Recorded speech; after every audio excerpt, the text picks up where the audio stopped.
and accomplishments that I need to be able to read each and every one of these.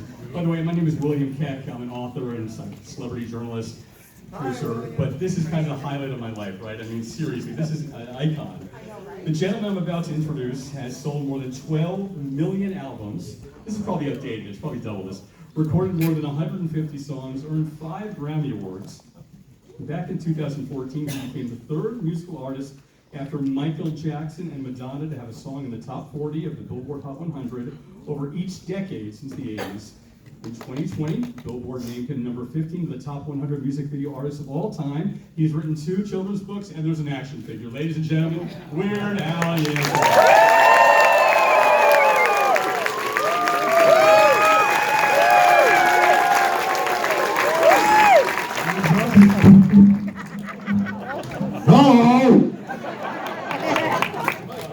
So first of all, today is the 27th. It is. It's a special day. Is there some significance to that? What is the number 27? Yes. Well, yeah, the longtime fans know that the number 27 appears frequently in my work. And it's sort of like a secret handshake because I don't know why, I think I used the number 27 in a couple song lyrics like back in the early 80s. And fans were like, what does he mean by that? Is there some kind of conceptual continuity? Why is he using that number? And then when I realized people were obsessing over that, then I started like fanning the flames and I started like putting the number 27 everywhere just so people would go, oh, this means something, you know. So it's like the lost numbers. It doesn't really mean anything. That's correct, yeah. Kind of a tease. Or does it? Sure. So great to see you in the most recent Naked Gun movie. So fun. You've seen the Naked Gun movies and now. And you also worked with Pam Anderson on VIP. That's right. Yeah. 2001. Yeah. Any Pam Anderson stories? She's big in the news. Oh gosh. You know, I wish I had a good story. I didn't do VIP, so I had a scene with her on that show. We didn't have a scene together on Naked Gun, obviously, but I got to see her at the New York premiere. We didn't actually get to hang out and chat, but we got to take a picture together. Yeah. She was very sweet, and I just thought she was wonderful in the last Showgirl. Did you see that? Yes. Yes, she was terrific. I guess she should have gotten some Academy love on that, but absolutely impressed me. But I'm enjoying seeing her third act or her second and a half act or what do you want to call it? 2.5. Well, yeah. On 2.5. That there takes you me go. to the next question. Did you have any stories of Mr. Nielsen? You probably met him at the premiere. You must. Yeah. I never got to meet him. Met him a few times. He's exactly as wonderful as you think he'd be. I asked to see his little hand fart machine, and he was more than happy to, give me a demonstration. You were one of many celebrities who were at the Stephen Colbert Show. Yes. When he came back, it was after the news broke that he was going to be going away. Tell me about why you wanted to be part of that. Why was that important for you to be there with Lin-Manuel? It was, it was fun to support Stephen. I was a big fan of his, and am a big fan of his. And that just came up just like very much at the last minute. My manager actually emailed me and said, oh, they wanted you on Colbert today, but I turned it down because you're on the road. I'm like, what? So I called him back and said, this is my day off, and if they can make it happen, make it happen. So he said, okay, and he let them know. And this is like sometime in the afternoon on the day of the taping. And they, I forget what city we were in, but they sent a private jet to take me to New York to be on the show. I've been on a private jet before, but I've never literally been the only person on a jet. No, they flew me right to New York and drove me right to the station and got me right on right before we went on the air. Was there a flight attendant? Did you get peanuts or? No, not even that. Not even me and the pilots. Incredible. Yeah. I want to, of course, incorporate all of you as well. So let me see your hands, and who has a question? Right there's the first one I saw in the blue. The gentleman there. Yes, you. You. Yes, you. Come on, stand up and shout out your question if you can. Hi, everyone. First of all, pleasure to meet you. Thank you very much. Thank you for everything that you have done throughout the years. Thank you for allowing us to be cringe before it was cool. But my initial question is this. Do you recall an episode of King on the Hill where Hank Hill says that you blew your brains out in the 80s when people stopped buying your records? Oh yeah, in fact that's part of our live show. We put that clip in the live show. What's the response to that show, to that episode? I'm sorry? The response to that episode. It's mostly not true. They're all- Well, with Stephen Colbert, the topic of free speech is a big thing. How does parody play into that? How can you get away with more having to be under the tent of parody? You know, I like free speech. I think that's a good thing. And parody has always been a bit of a gray area because I talk about this in a lot of interviews because I do get permission every single time I do a parody. That's great. Legally, I don't necessarily need to. I could get around it, and almost in every case where a parody case has gone to court, you know, the judge has ruled in favor of the parody artist because it's free speech. It's a I forget what the legal technical term is, but it's protected under the law in most cases. But I like to respect artists. I don't want to make anybody mad, and I just want to make sure that there's no hard feelings. So I always, as a personal apologist, just make sure that everybody's cool with it before we do it. You know, I think a lot of us probably had your poster in our bedrooms when we were kids back in the 80s and 90s. What was your bedroom like when you were a kid? How did you decorate your childhood bedroom? You know, in my childhood bedroom, I was really into Elton John in the early to mid '70s. So I think every square inch of my bedroom wall was covered with Elton John. Amazing. You get to meet him, I'm sure you. I have never met him. You haven't? No, oddly enough, yeah, I've been to his shows. I've been allowed to watch it from the side of the stage, but I've never actually met the man. Have you parodied one of Elton's songs ever? No, not really. I almost did. When I did my Spider-Man parody in 2003, I think it was. I was trying to decide between Rocket Man by Elton John and Piano Man by Billy Joel. And as much as I would have liked to have done an Elton John song, I thought Piano Man just fit better. It was perfect. It worked perfectly. Who else? Yep. Right here in the front row. Hi, Mr. Weirdo. What is your favorite song you've ever produced or wrote and released and why? You know, people ask me all the time what my favorite song is. My stock answer is White and Nerdy because it's the most autobiographical.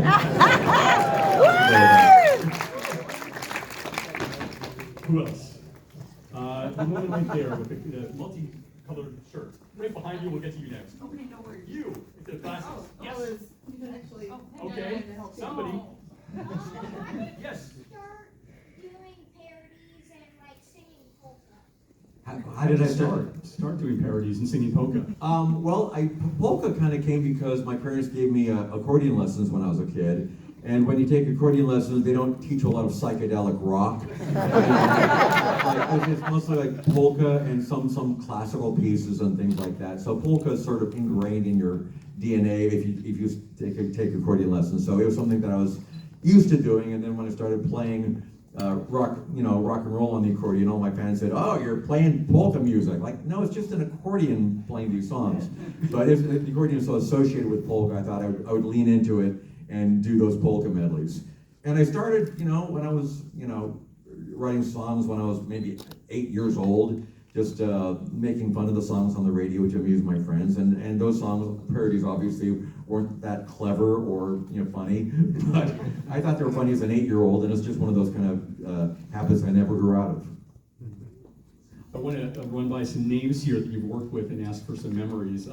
Beginning with Mrs. Brady, Florence Henderson. Oh, Florence Henderson is the best. She, it was such a treat to have her on the set of Amish Paradise, and she was very into it. She was very, serious and professional about her part. She was always trying to suck in her cheeks like Michelle Pfeiffer, so she wanted to really get that kind of vibe going. She was naughty. Mrs. Brady was naughty. She not to me. But I didn't read Greg's book, so I didn't. She behaved herself around you. Yeah. George Lucas. George Lucas, yeah, he was great. I mean, thankfully I got my permissions before Disney took that all over, because that would have been a little bit harder probably. But George had a great sense of humor, and he loved the parodies. I have a memory. The first time I actually met George Lucas in person was some kind of benefit, and we're outside, and we were talking to each other, and this fan comes up to me and starts asking for an autograph, and I'm like, "I'm talking to George Lucas!" It was very weird. Who's one of your idols that you got to meet? Somebody that you worshiped as a kid that you ended up with? Oh, I'm going to say Eric Idle, because I grew up like a huge Idol was your idol. Yeah, that's true. But, you know, he's one of those times when, you know, I was so in awe of the man, and over the years, we've just become, you know, pretty close friends. Like, we hang out, and we jam together, and it's really fun, and it's just like, it's one of those kind of things where I have to pinch myself, I was like, Right. hanging out with our Kyle.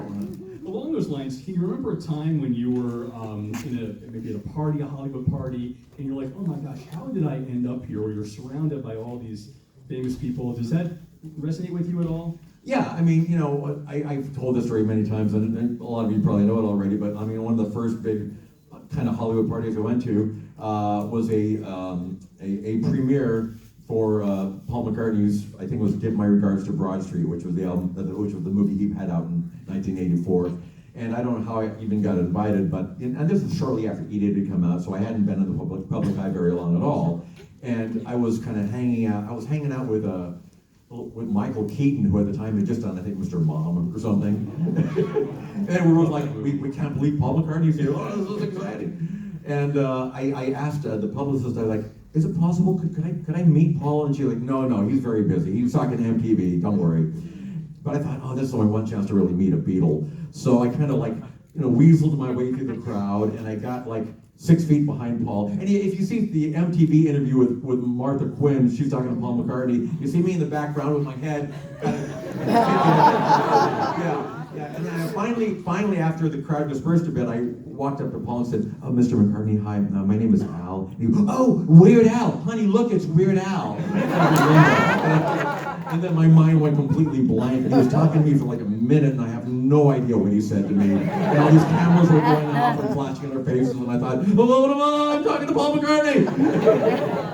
So I want to ask about Prince. So Prince has come up now 3 times on the stage. I did a panel with the cast of Dallas, and Charlene Tilton talked about having hosted SNL, and he was the musical guest.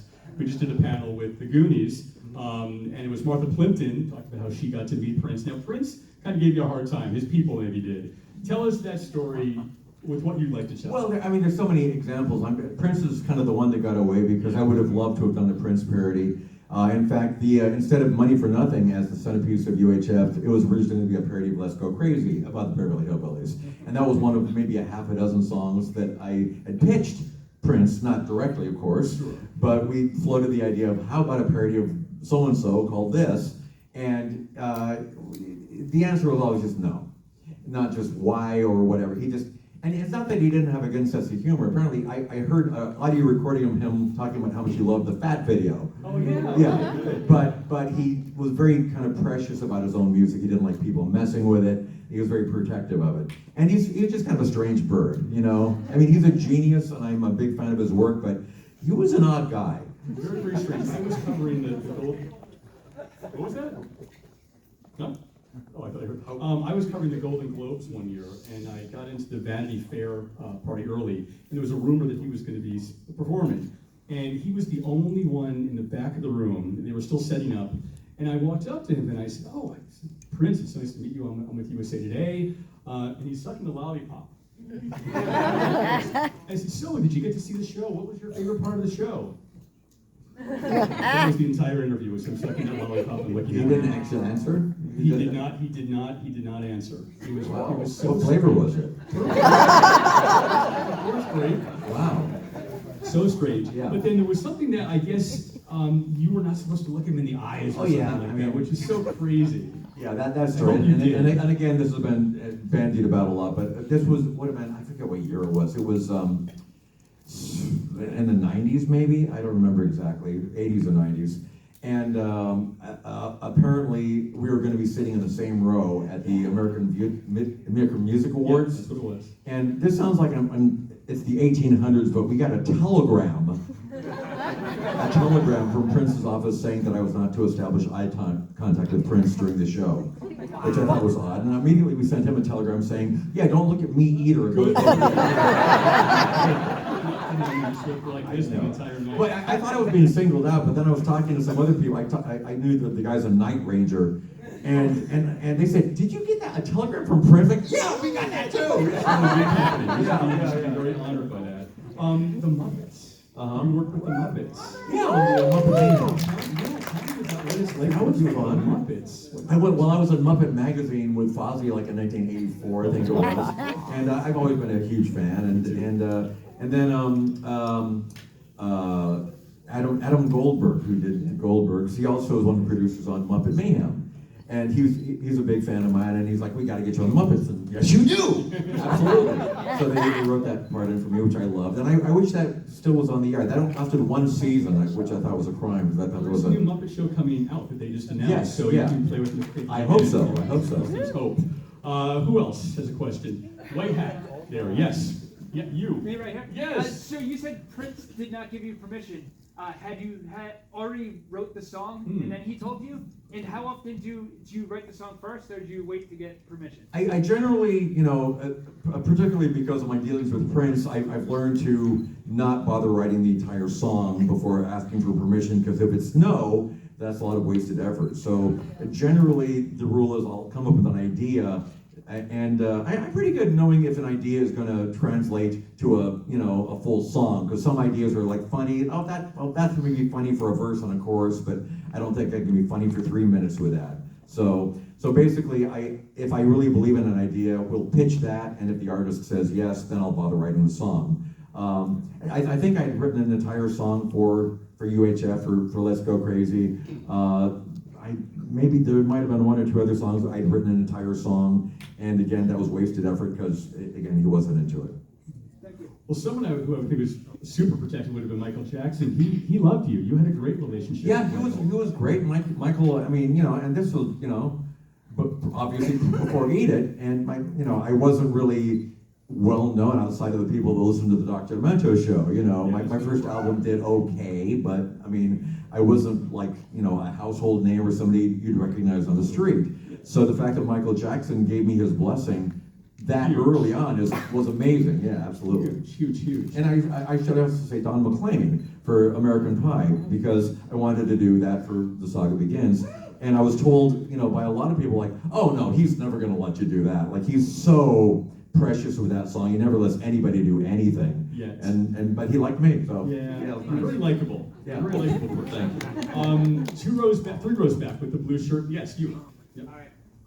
So I gotta know, when you were recording My Bologna in the bathroom, so what was that like? Did you have to like tell people like not to come in the bathroom? Did you just like, what was that like, just recording that song in the bathroom? It wasn't getting a lot of traffic anyway. I remember we recorded that in the summer in San Luis Obispo, California, in the Graphic Arts Building, and there really weren't a lot of people there. Like it was across the hall from the campus radio station, and either school wasn't in session or the summer attendance was very light, so we weren't getting a lot of people like going, hey, move it, we gotta go. So it was just me and the engineer who was recording in the production room, and that was pretty much it. The gentleman in the front row, please, right there. What was your favorite non-parody song you made that you're most proud of? Yeah. Ooh, it changes every day. I don't know. Well, I think the most popular one is probably Dare to Be Stupid. And there's a lot that I'm proud of. I think my current favorite is probably Jackson Park Express, which is on the last album, which was a lot of labor of love in terms of production, because there's a lot that went into that. I somehow always had like a long song on the album. I like doing the long songs. Oh yeah. Right there, the yellow hat. So I have to say, you helped me raise my son. We would be in the car, he'd start misbehaving, and I'd put stuff in the drive-through. 7 minutes, he's like, Dad, I'll behave. That's nice. So great. Yes, I can't see what you're wearing. Yes, you, right there, please. Okay. How much fun did you have making your movie out, like the Weird Al story, the one with Daniel Radcliffe, and was he like your first pick to play you? He was. Eric Appel, the director, and I had a short list of people that we would consider for the role. But Daniel was right at the top of the list, and a lot of people thought that was odd casting, because obviously he doesn't look a whole lot like me, and he's British, and there's a lot of reasons why people might not associate him with me. But I was a big fan of his acting, particularly all the stuff they did in Post Potter, because he took a lot of chances. He did a lot of roles which were, for want of a better word, kind of weird, and I was just really impressed by that. And I think the thing that really kind of got him on my radar was a thing he did, I think around 2010. He was on the Graham Norton show on the BBC, and he was on with Colin Farrell and Rihanna. And for some reason, he decided to do a parody of the Element song by Tom Lehrer, which is like one of the nerdiest things you can possibly do. And he just started singing this song a cappella in front of Rihanna and Colin Farrell, and they're looking at him like who is this nerd? And I thought, oh, we are kindred spirits. I like this guy. I just listened to the TV album again last week. Love it. What TV shows is Weird Al watching these days? These days? Yeah. Oh gosh, this is the last thing I watched. Trying to think. I just watched the Diva documentary and the Billy Joel documentary. I like music documentary kind of things. But like I don't know, like Hacks, The Studio. Trying to think what all, you know. I liked all the Breaking Bad and Better Call Saul stuff. Anything, well, you can't give me these scripts. No, I'm not even going to ask about shows today that would be good for spoofing. Oh yeah, well, Yeah. they all are. They all are. Who else? Yes, right there. Hi, two of my biggest heroes are Aaron and Danny from Game Grumps. What was it like just hanging out with them, playing video games with them? It was really fun. I really liked those guys. We had a great time playing. It was a Wheel of Fortune, I think it was.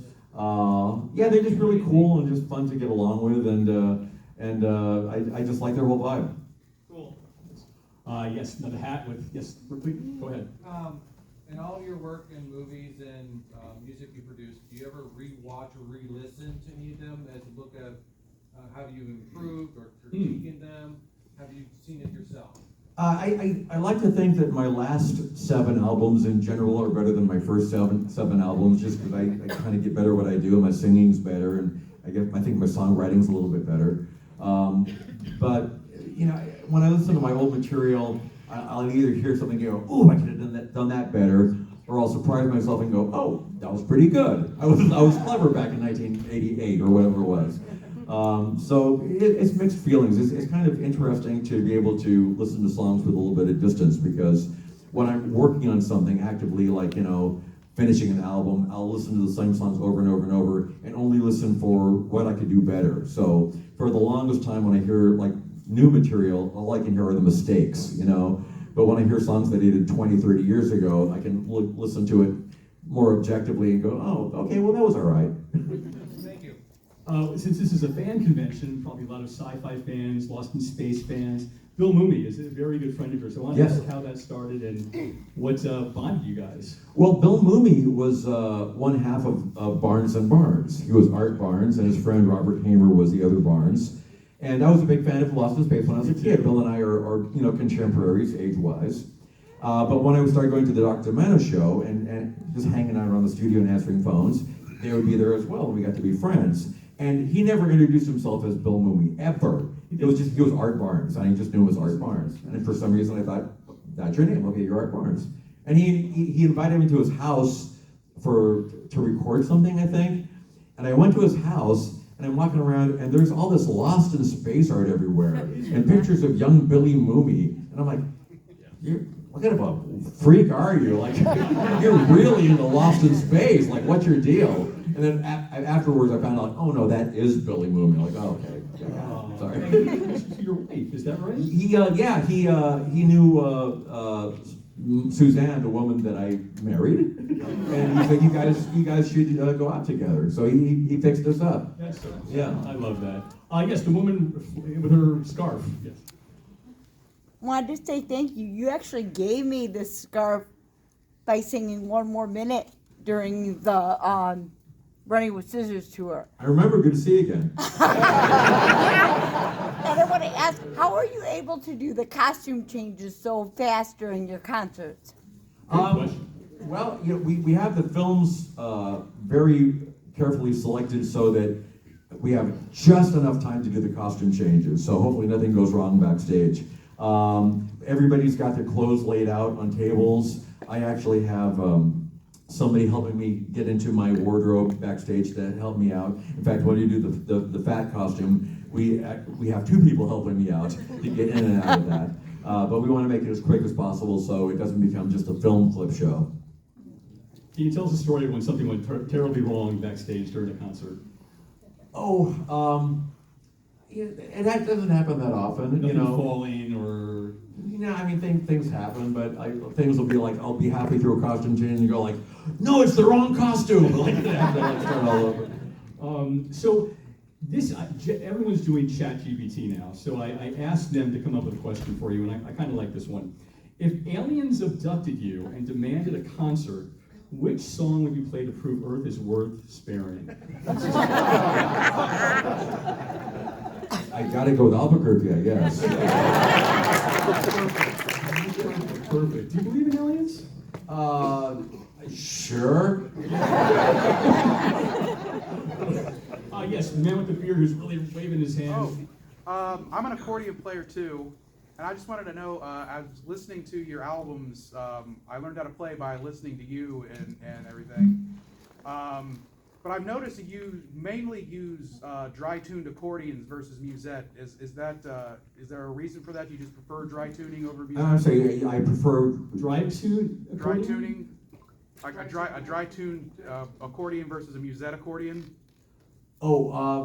Music. I like to use the master switch, which is all reeds. I know you can, and I don't know why, but I just always just keep it on the master switch. Musette is more for like the kind of the French sounding accordion. So I might have used that on Genius in France for like the French sections.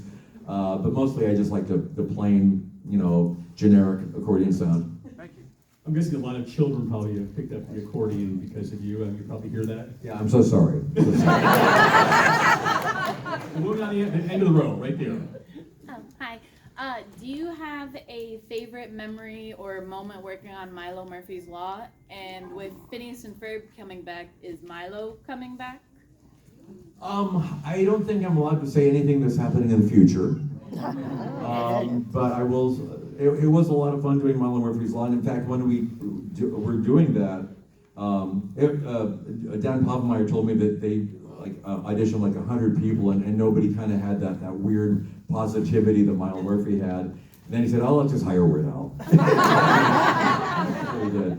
And most of the first season I recorded on the road because I was touring during the whole time they were doing the voice acting. So like I would come into a city and go, "Where's the nearest recording studio in Boise?" Like, okay, we'll go there, and we did it sort of through Zoom, and they were giving me direction over the phone line, so we made it work. But it was a real thing. And by the way, the show was never canceled. It got 2 seasons, and we're still waiting for Disney to pick up a 3rd season. Yeah. It's been about a decade, so I'm not going to hold my breath. Who else? Right here. Yes, Star Trek.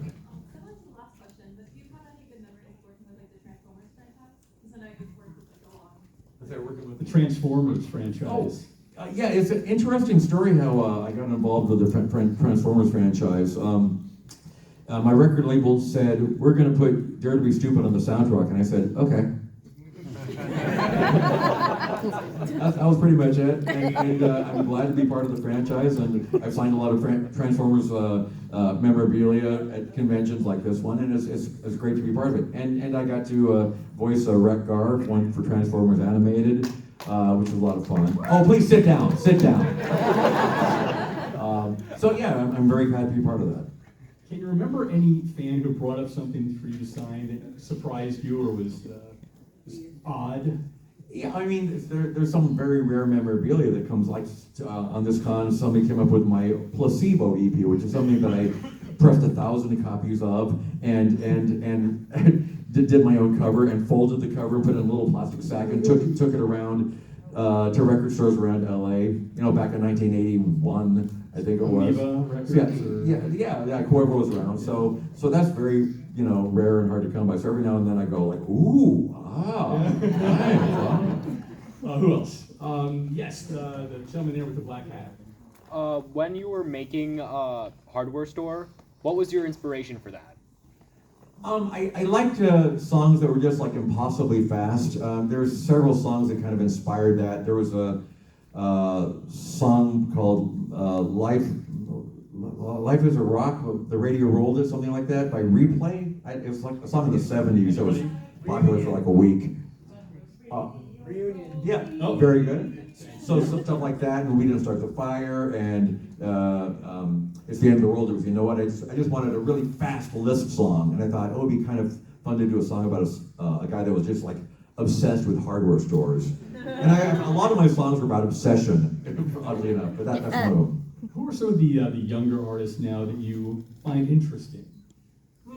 My daughter kind of keeps me up to date on current music. I'm not as plugged into pop music as I was 10, 20 years ago.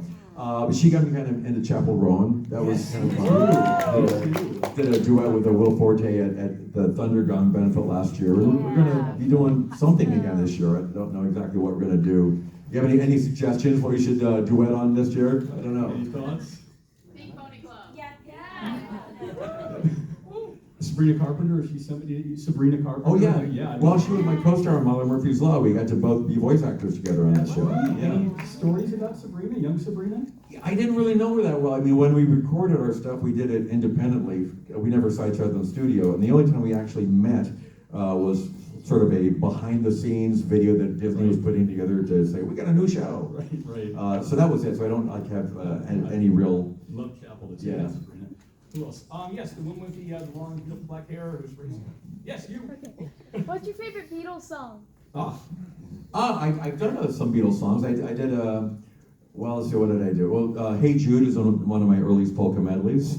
I did a parody of Taxman called Pac-Man, which didn't make it onto any official albums until Medium Rarities, because back in the day, when I did that for Dr. Demento in 1982, I think it was, George Harrison's attorneys came after Dr. Demento and said, we never approved that, and Dr. Demento said, okay, fine.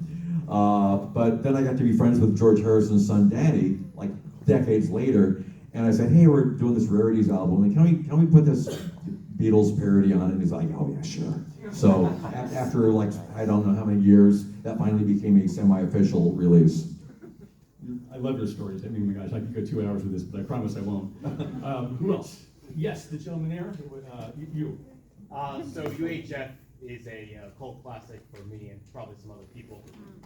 It feels like a lot of it is very improv. So how much of it was actually scripted, and how was creating that movie? It's mostly as per the script, except Michael Richards did a fair amount of improv. Like the whole thing he did with, at the window when he was going, watermelon tastes like poop, doing this kind of crazy stuff. That was just like saying, okay, Michael, we're gonna roll the camera and be funny.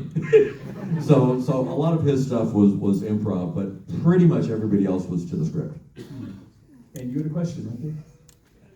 Weird question. Perfect for Weird Al. Way back on Nature Trail to Hell, I love. In the middle of the song, it's like the devil or demon, whatever it's taught, and it sounds like it's a backwards recording. I always wondered what it actually says. Okay, I've done backwards masking twice, and that was the first time. And there was a lot of like satanic panic at the time, and people like being all upset because like there were these demonic messages. So I thought, oh, I want a demonic message in my song. So in the middle of Nature Trail to Hell, if you play it backwards, and I don't recommend this on a turntable, but if you play it backwards, you hear me going, Satan eats cheese whiz. And the other one is a song years later called I Remember Larry. And at the end of the song, it's very psychedelic, and it's a little harder to hear, but you hear in harmony me singing, boy, you must have a lot of extra free time on your hands. We're about to enter October. What did you dress up as for Halloween when you were a kid? Gosh, what did I do as a kid? There's a whole movie of me, I think I was dressed up as a pirate with pantyhose over my face for some reason. I don't know that pirates really wore pantyhose over their face. I don't know what that was Probably about. some of it. I heard stories. Yeah, I don't know. Nowadays I just dress up like Kenny G. Okay, I with the toy gun. I hope it's. Okay. Sorry. Have you ever thought about maybe, as I know people probably asked you about bringing back UHF, but maybe as sort of like an SCTV sketch comedy show, like U62 got popular enough to get picked up like WGN.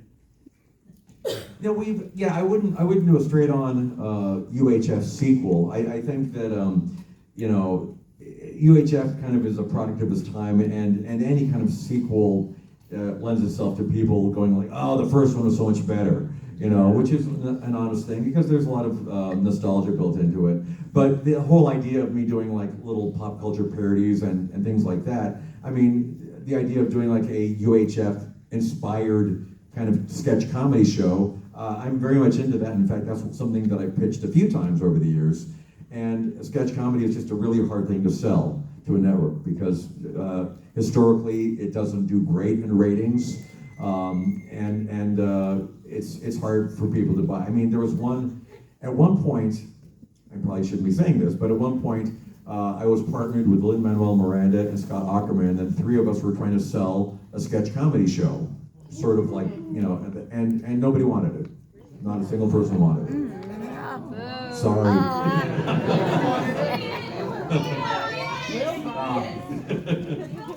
There's an audience for it, that's for sure. The gentleman here, yes, thank you. This is a two-part question.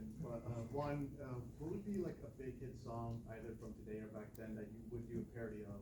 And what would be one that you would not touch? What was the first, a song today? Yeah, song either from today or back then that you didn't do a parody of that you would love to do a parody of. I don't know. I mean, there are songs that definitely slip between the cracks that I might have taken a shot at if the timing had worked out. Because, like, you know, I was trying to be as topical as possible. So if I was like far away, if I was in the middle of an album cycle, or if like I knew I wouldn't be putting out an album for another year, I wouldn't be inclined to like do something that was popular at that moment. So like I think I probably missed the timing on Vanilla Ice and a few things like that, which if it had come out, you know, in a more topical manner, that would have worked. But yeah, there are a number of songs and a number of artists that I wish I would have, you know, had the opportunity to take advantage of at the right time, but it just didn't work out. We have time for one more question, so it has to be a good one. Really, think about your question. A lot of pressure. Who has a good one? You look very confident. Have you ever been to the biggest ball of twine in Minnesota? And if so, how majestic was it? You know, yes, I have been there, and to answer your second question, it was pretty stinking majestic. As are you, sir. Thank you so much. Thank you for doing this.